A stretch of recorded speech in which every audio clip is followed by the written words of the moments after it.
కోసేస్తాను, నరికేస్తాను, పిసికేస్తాను, ఆడపిల్లను చూడాలంటే కొత్త చట్టాలను తయారు చేసేస్తాను, జనసేనకు అధికారం ఇచ్చి చూడండి, ప్రపంచ చరిత్రలో జనసేన అంటే ఎలా పరిపాలిస్తుందో చూస్తానని సొల్లు కబుర్లు సోది కబుర్లు మొత్తం చెప్పినారు కదా.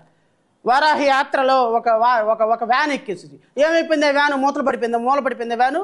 వారాహి యాత్ర మూలపడిపోయిందా? వారాహి యాత్రతో పాటుగా తమరిచ్చిన వాగ్దానాలు కూడా మూలపడిపోయినాయా? వారాహి యాత్రతో పాటుగా 30,000 మంది ఆడపిల్లలు కూడా దొరికిపోయినారా? 30,000 మంది ఆడపిల్లలతో కొత్త చట్టాలు తయారైపోయినాయా? సినిమా డైలాగులకి పరిపాలనకి చాలా తేడా ఉంటుంది. ఉప ముఖ్యమంత్రి గారు నేర్చుకోండి. పాపం సినిమాల్లోనేమో చాలా స్క్రిప్టులు రాసి ఇచ్చేస్తారు. స్క్రిప్టులు అనర్గళంగా, ఆవేశంగా, ఆలోచనగా, ఎమోషనల్గా స్క్రిప్టులు చదవటం మనకు అలవాటు అయిపోయింది. పాప సినిమాల్లో చూసేటువంటి స్క్రిప్టులు ప్రజలు మీరు అక్కడ కొట్టంగానే ఇలా కొట్టగానే 10 మంది పడిపోతారు. ఆ 10 మందిని కొట్టేశారు మా పవన్ కళ్యాణ్ గారిని ఎలా ఏళ్ళు గోల్లేసి కింద కూర్చున్నటువంటి ఆడియన్స్ ఎలా 1000 రూపాయలు 2000 రూపాయలు పెట్టి టికెట్ కొంటారో అట్లానే అందరూ ఓట్లు వేసేసారు. ఆ ఓట్లు వేసిన తర్వాత ఉప ముఖ్యమంత్రి అయిన తర్వాత బాబు చట్టం తయారు చేయాలంటే ఒక పద్ధతి ఉంటుందని అర్థమైంది. 30,000 మంది అమ్మాయిలు కాదు మిస్ అయింది. మన ప్రభుత్వంలో కూడా ఆల్మోస్ట్ ఈ 1 ఇయర్లో రమారమి 6,000 మంది 12 నెలలుగా సంవత్సరానికి 6,000 మంది మిస్ అయినారు. ఇప్పటికీ ఇంకా ఎవరు ట్రేస్ అవ్వలేదని అర్థమైంది. మిస్సింగ్ల కేసులు నమోదులు అవుతాయి, అవి ట్రేస్ అవుతూ ఉంటాయి, సబ్సిక్వెంట్గా వాళ్ళు క్లోజ్ అయిపోతూ ఉంటాయి అన్న సంగతి మనకు తెలియదు. ఎందుకంటే మనం చదువుకున్నది ఇంటర్మీడియట్ కదా. ఇంటర్మీడియట్ చదువుకున్న మనకేం తెలుసు చట్టం ఎలా ఉంటుంది, న్యాయం ఎలా ఉంటుంది, మిస్సింగ్ ఎఫ్ఐఆర్ ఎలా అవుద్ది, అది మళ్ళీ ట్రేస్ అయితే ఎఫ్ఐఆర్ ఎలా క్లోజ్ అవుతుంది మనకు తెలియదు. వరాహయాత్ర ఉంది, పక్కన మైక్ ఉంది, జనాలు ఉన్నారు, క్రౌడ్ ఉన్నారు, లక్షల కోట్ల రూపాయల డబ్బు ఉంది, మా ఇష్టం వచ్చినట్టు మాట్లాడతాం. ప్రజలకు వాస్తవాలు అవసరం లేదు కదా. ప్రజలకు కావాల్సింది ఎమోషన్, ప్రజలకు కావాల్సింది ఒక దుమ్ము, ప్రజలకు కావాల్సింది ఒక ఎలిగేషన్.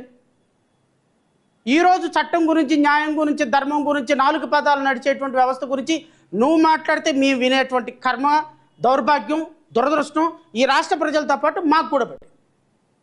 ఇంకంతకుమించి మేమేం చేయగలం? సరే, ఏదేమైనా కూటమి ప్రభుత్వంలో 100కి ఎన్ని మార్కులు వేస్తారో అని రాష్ట్ర ప్రజలు అడిగితే అద్భుతమైనటువంటి పరిపాలన ఇస్తున్నారా? 0. Law and order 0. ఎక్కడికి వెళ్ళినా మహిళల మీద అగాత్యాలు, గంజాయి, ఇష్టం వచ్చినట్టు యువత మొత్తం రోడ్ల మీదకి వచ్చి ఇష్టం వచ్చినట్టు పాడైపోయింది. So lawlessness state 0. మహిళల పట్ల భద్రత 0. నిరుద్యోగులకు ఉద్యోగాల కల్పన 0. మహిళల భద్రత విషయంలో 0. రాష్ట్ర ఆర్థిక ప్రగతి విషయంలో 0. కంపెనీల విషయంలో 0. అన్ని గుండు సున్నాలే. మన ముగ్గురు హీరోలకి, మంత్రి గారికి, ఉప ముఖ్యమంత్రి గారికి, ముఖ్యమంత్రి గారికి, వీళ్ళ ముగ్గురికి ఎగ్జామ్స్లో వచ్చినటువంటి పెద్ద గుండు సున్నాలు ఇవన్నీ. అమరావతి డెవలప్మెంట్ 0. కేంద్ర ప్రభుత్వం నుంచి వచ్చిన ఏదైనా ప్రత్యేక ఇన్స్టిట్యూషన్స్ వచ్చినాయా? 0. రాష్ట్రంలో ఏమైనా కొత్తగా ఎంప్లాయ్మెంట్ సృష్టించి కంపెనీలు తీసుకొచ్చారా? 0. రాష్ట్రాన్ని అప్పుల పాలు తీసుకెళ్లే విషయంలో 100కు 100 మార్కులు. రాష్ట్రంలో లా అండ్ ఆర్డర్ని చంపేసి ఎవరైనా పడితే వాడిని అరెస్ట్ చేసే విషయంలో 100కు 100 మార్కులు. పవన్ కళ్యాణ్ గారికి ఎవ్రీ మంత్ వెళ్ళే సూట్ కేసుల్లో 100కు 100 మార్కులు. నారా లోకేష్ గారికి సంపాదించుకునేటువంటి డబ్బుల్లో నెలకి ఎంత ఆయన వాటాకి 100కు 100 మార్కులు. ఎంప్లాయ్మెంట్ ఎవరికి దొరికింది అంటే మీకు దొరికింది, మీ సామాజిక వర్గానికి దొరికింది, మీ అనుచరులకు దొరికింది, మీ పార్టీ వాళ్ళకి దొరికింది. మీ పార్టీ వాళ్ళకి ఈ రాష్ట్రాన్ని నాశనం చేయటంలో 100కు 100 మార్కులు, సూపర్ 6 అమలు చేయటంలో 0 మార్కులు. ఓవరాల్గా 100కు 100 మార్కులు వచ్చిన డివిజన్ వేరు, 100కు 0 మార్కులు వచ్చినటువంటి డివిజన్ వేరు. ప్రజల పాలిట చూస్తే 100కు 0, మీ పరంగా చూసుకుంటే 100కు 100 మార్కులు. The most successful ruling of in Andhra Pradesh from 2024 June 11th onwards till today, you people gain 100కి 100 marks. This is how I can describe. మా పార్టీ విధానం చాలా స్పష్టంగా ఉంది, చాలా సూటిగా ఉంది. మా పార్టీ ఎట్టి పరిస్థితుల్లో ఈ కూటమి ప్రభుత్వ పరిపాలనని సమర్థించడం లేదు. కూటమి ప్రభుత్వం ప్రజలను దగా చేసింది. దగాకోరు ప్రభుత్వం, పుండాకోరు ప్రభుత్వం. ఈ ప్రభుత్వం పరిపాలించడానికి ఒక్క క్షణం కూడా అర్హత లేదు. ఈ రాష్ట్ర ప్రజలకి మోసం చేసి, రాష్ట్ర ప్రజలకి చీటింగ్ చేసి, చీటర్స్ అనిపించుకున్న పవన్ కళ్యాణ్, నారా లోకేష్ అండ్ చంద్రబాబు నాయుడు ఒక్క క్షణం కూడా మీకు పరిపాలించే అర్హత లేదు అనేది జయభీమరావు పార్టీ చాలా స్పష్టంగా విమర్శ చేస్తుంది. ఖచ్చితంగా రాబోయే కాలంలో రోడ్డు మీదకి వస్తాం.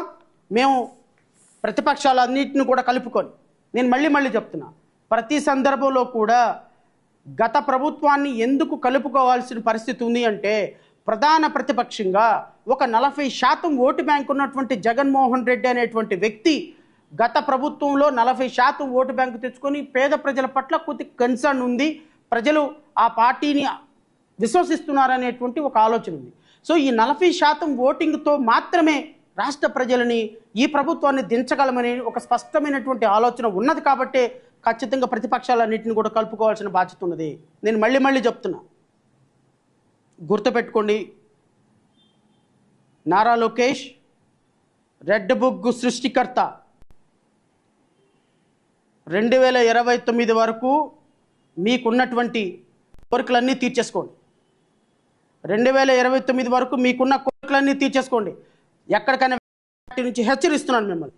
రాజ్యాంగం, రెడ్ బుక్ రాజ్యాంగం సృష్టించిన మిమ్మల్ని, రెడ్ బుక్ రాజ్యాంగం సృష్టించిన మిమ్మల్ని చీకటి రోజులు కొన్ని సంవత్సరాల పాటు ఈరోజు ఎంతమందిని అయితే మీరు జైల్లో వేస్తున్నారో, ఎంతమంది ప్రజాస్వామ్య హక్కులను కాలరాసి మీరు జైల్లో వేస్తున్నారో, జగన్మోహన్ రెడ్డి అనేటువంటి వ్యక్తి చేస్తున్నటువంటి ప్రకటనలు మీరు చూస్తూనే ఉన్నారు. జగన్మోహన్ రెడ్డి గనక 2029లో గనక మాలాంటి వాళ్ళ ఆలోచనలను కలుపుకొని అధికారంలోకి వచ్చాడా, గుర్తుపెట్టుకో, 2029 తరువాత మీ జీవితంలో మొత్తం చీకటి రోజులే. నాకు తెలిసి నేను ఒక అడ్వైస్ చేస్తున్నా మీకు, 2029 వరకు మీరు ఏం చేయాలో చేసేసుకోండి. పవన్ కళ్యాణ్ గారు మీరు ఏం చేయాలో చేసేసుకోండి. చంద్రబాబు నాయుడు గారు 2029 వరకు మీరు ఏం చేయాలో చేసేసుకోండి. 2029 తరువాత అక్కడ ఈవీఎం మిషన్లో గనక జగన్మోహన్ రెడ్డికి లేకపోతే జడా శ్రావణ్ కుమార్కి మాలాంటి వాళ్ళకి కనుక కౌంటింగ్ మిషన్స్లో కనుక మ్యాండేట్ కనుక స్టార్ట్ అయింది అంటే, మాలాంటి వాళ్ళకి ఒక్క ఎమ్మెల్యే వచ్చిన చాలు, మేమేం అధికారం కోరుకొని అధికారం మొత్తం 100 సీట్లకు 100 సీట్లు వస్తాయని చెప్పే వ్యక్తిని కాదు. ఒక్క ఎమ్మెల్యే సీట్ వచ్చినా, జడా శ్రావణ్ కుమార్కి ఒక్క ఎమ్మెల్యే సీట్ వచ్చినా, జడా శ్రావణ్ కుమార్ అనే వ్యక్తి అయినా అసెంబ్లీలోకి వెళ్ళగలిగితే, రేపొద్దున ప్రధాన ప్రతిపక్షంలో ఉన్నటువంటి మీరు చేస్తున్నటువంటి దుర్మార్గకరమైన పరిపాలన వల్ల ఖచ్చితంగా ప్రజలు మళ్ళా ప్రతిపక్షానికి అధికారం ఇచ్చే అవకాశం స్పష్టంగా కనపడుతుంది. అలాంటి అధికారం వచ్చే భాగస్వామ్యం మేము కూడా కాబోతాం. అలాంటి భాగస్వామ్యంలో కనుక జగన్కి మ్యాండేట్ కనుక అక్కడ స్టార్ట్ అయింది అంటే, నా మాట విని హెలికాప్టర్లు కొనుక్కొని రెడీగా పెట్టుకోండి. ఏ క్షణం అయినా సరే మ్యాండేట్ స్టార్ట్ అయినా ఒకళ్ళు పర్మనెంట్గా సింగపూరు, ఇంకొకళ్ళు పర్మనెంట్గా అమెరికా, ఇంకొకళ్ళు పర్మనెంట్గా స్విట్జర్లాండ్. ఎందుకంటే స్విట్జర్లాండ్ అంటే చాలా ఇష్టం అని పవన్ కళ్యాణ్ చెప్తుంటాడు. You better to purchase a house. 2029 తర్వాత ఈ దేశంలో, ఈ రాష్ట్రంలో మీ ఆనవాళ్ళు కనపడితే ఇంకా అది మీ కర్మ. ఆనవాళ్ళు కనపడితే అని నేనైతే అనుకోవటం లేదు. ఎందుకంటే ఒక రెడ్ బుక్ రాజ్యాంగాన్ని సృష్టించినటువంటి మీకు ఈ ప్రజాస్వామ్య దేశంలో బ్రతికే హక్కు అయితే లేదు.